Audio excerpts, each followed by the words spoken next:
April 25th, 2008 is a day I will never forget. It was the day that my husband was leaving for a trip and fell over in the garage and had an aortic dissection and a heart attack and died.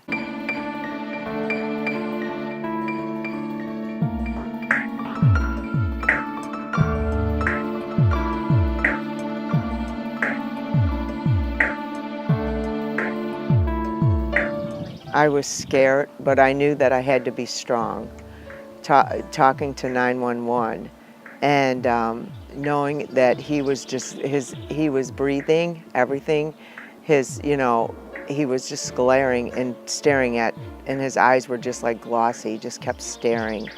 And I kept saying, he's gonna be fine. I said, stay strong, that's what you always told me, stay strong. And the ambulance had come and they kept asking me what his birth date was to keep me calm so they could work on him. And they took him away in the ambulance, and I left with my best friend to the hospital, and we got there and they put me in this white room.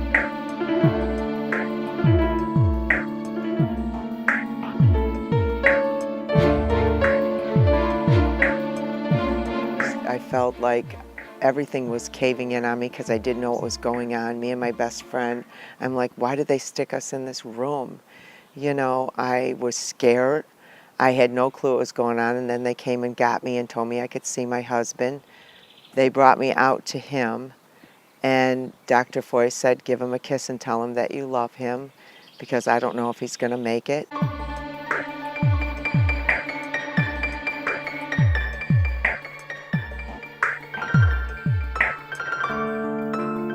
I walked by him and touched him, and he moved his calf, he moved his leg, and I knew that he was going to be okay. I just knew it. And then we went back into that white room again.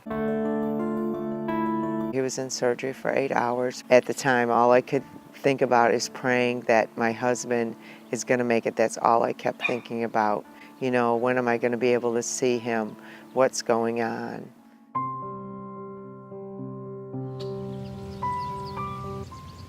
When I woke up, You said my name, and then you said, ooh, bad deal.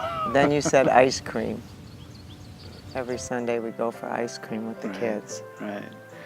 So that's the way I kind of woke back up, and I knew I was ready to wake up again, and I knew I had the rest, and I knew I needed more rest, but it was time to kind of check back in, so to speak. The probability of survival is less than 5%, I think, survival at all.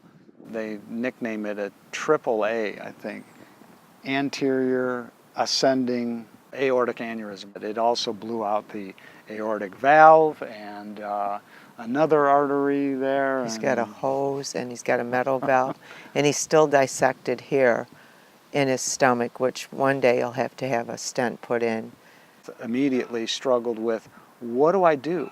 Why me? Why did God put me back here?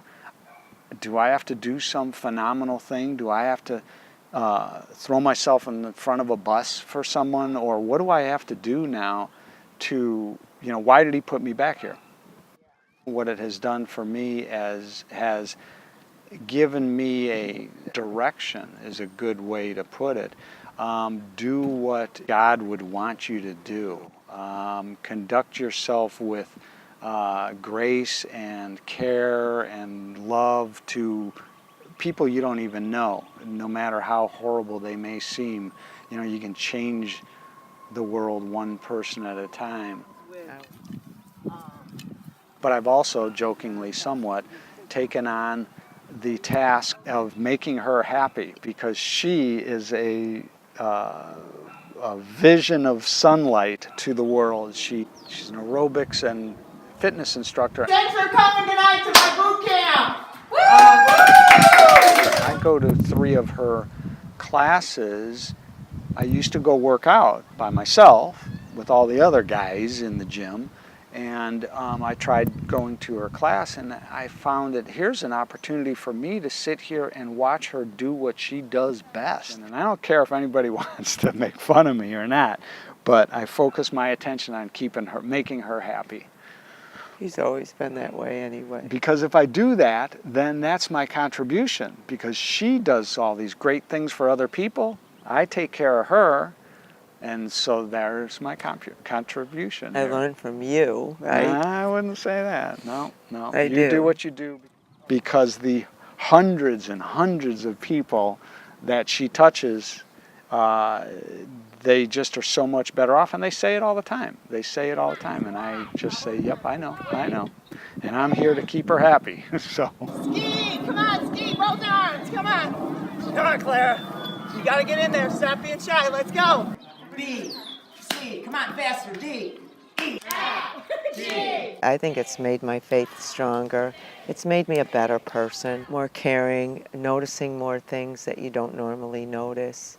You know, taking your time to notice people and complimenting people, and I don't know, just making the world a better place. I think it's made me better. I'm very, very grateful. Very grateful. This was just an experience that has just locked me in.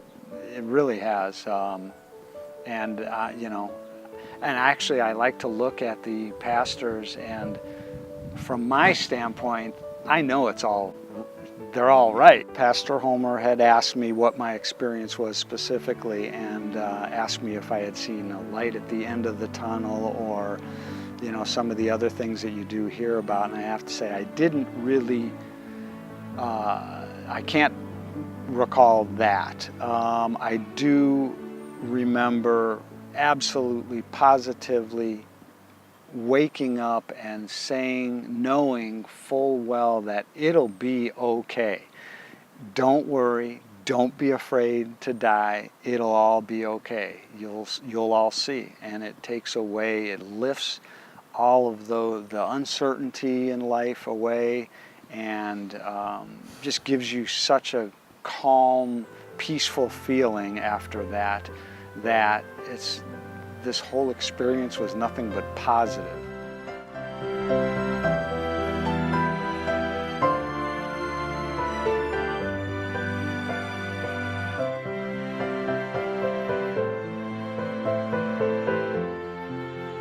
God, you were squeezing my hand so tight it cut out the blood circulation. I love you.